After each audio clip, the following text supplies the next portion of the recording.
Madam जी जोहार। मैंने जोहार कहा, पता नहीं आपको इसका मीनिंग भी समझ आई या नहीं।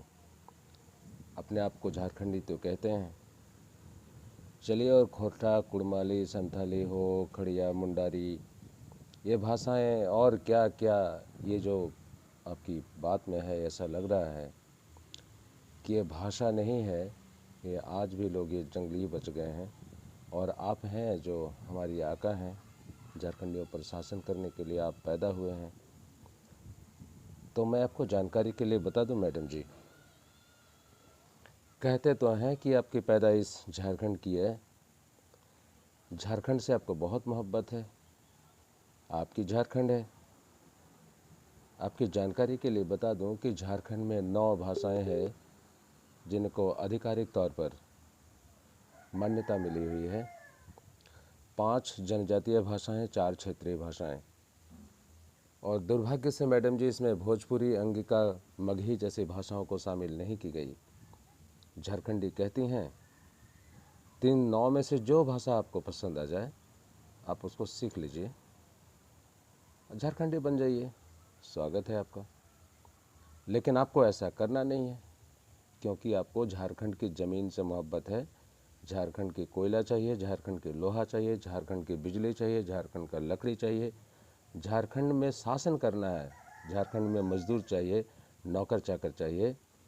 लेकिन झारखंडी भाषा और झारखंडी संस्कृति से आपको नफ़रत है, नफ़रत। आप लोग इसलिए दर्द हो रही है क्योंकि अब झारखंडी अपना हक मांगने लगे हैं। और एक बात बताऊं, आप बांग्लादेश से नहीं आई और पाकिस्तान भी आपको जाना नहीं है।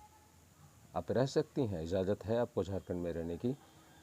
ये हमारी खासियत है कि हम लोगों के यहाँ से भगाते नहीं, वसुधैव कुटुंबकम की सोच पर हम चलते हैं। आप आइए, इज्जत से रहिए। लेकिन अगर हम मालिक हैं तो छाती ठोक कर बोलते हैं मैडम जी, झारखंड के मालिक हैं। और 1932 की खतियान उनके पास में है जो झारखंड की पैदाइश है। भाड़े में जो लोग रहते हैं ना, उनके पास खतियान नहीं होती। भाड़े के घर का, भाड़े के मकान का कोई खतियान नहीं होता। और दूसरी बात,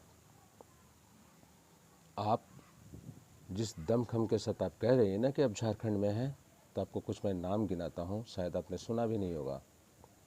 1769 में आज़ाद भारत का सबसे बड़ा सैनिक स्वर्गीय Raghunath Mahto East India Company के खिलाफ झारखंड की आज़ादी का, झारखंड के अस्तित्व और वजूद की लड़ाई को 1769 में लड़ा।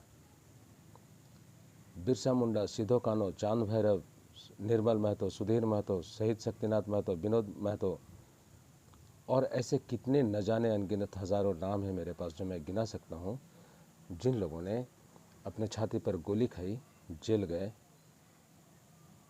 फांसी पर लटके, और उनके खून से ये झारखंड अलग हुआ है। आप एक नाम नहीं गिना सकते मैडम जी, आपकी बिरादरी से जिन लोगों ने झारखंड की आज़ादी के लिए खून का एक बूंद भी गिराया हो तो ज़रूर दूसरा पोस्ट में आप उसको जिक्र कीजिए, मुझे अच्छा लगेगा।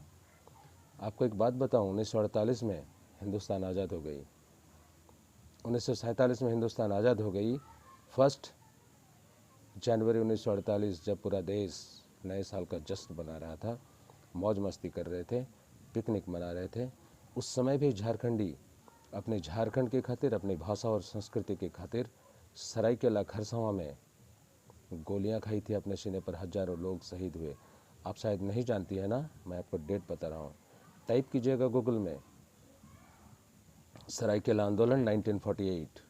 उसका भी कारण सिर्फ हमारी भाषा थी, क्योंकि तब झारखंड को उड़ीसा में शामिल किए जाने का एक षड्यंत्र चल रहा था। झारखंडियों के अपनी भाषा और संस्कृति से इतना मोहब्बत है, इतना मोहब्बत है मैडम जी, हम किसी को अपनाते नहीं। हम अपने आप पर, हमें फ़ख्र है, गर्व है कि हम झारखंडी हैं। और एक बाहरी को, एक भोजपुरी, मगही और रंगिका को झारखंड में टिकने नहीं देने जा रहे हैं। और ये जो 4 करोड़ की अब धमकी दिखा रहे हैं ना, आप अपनी जानकारी को दुरुस्त कीजिए पहले, फिर देखते हैं आपके 40%। धन्यवाद।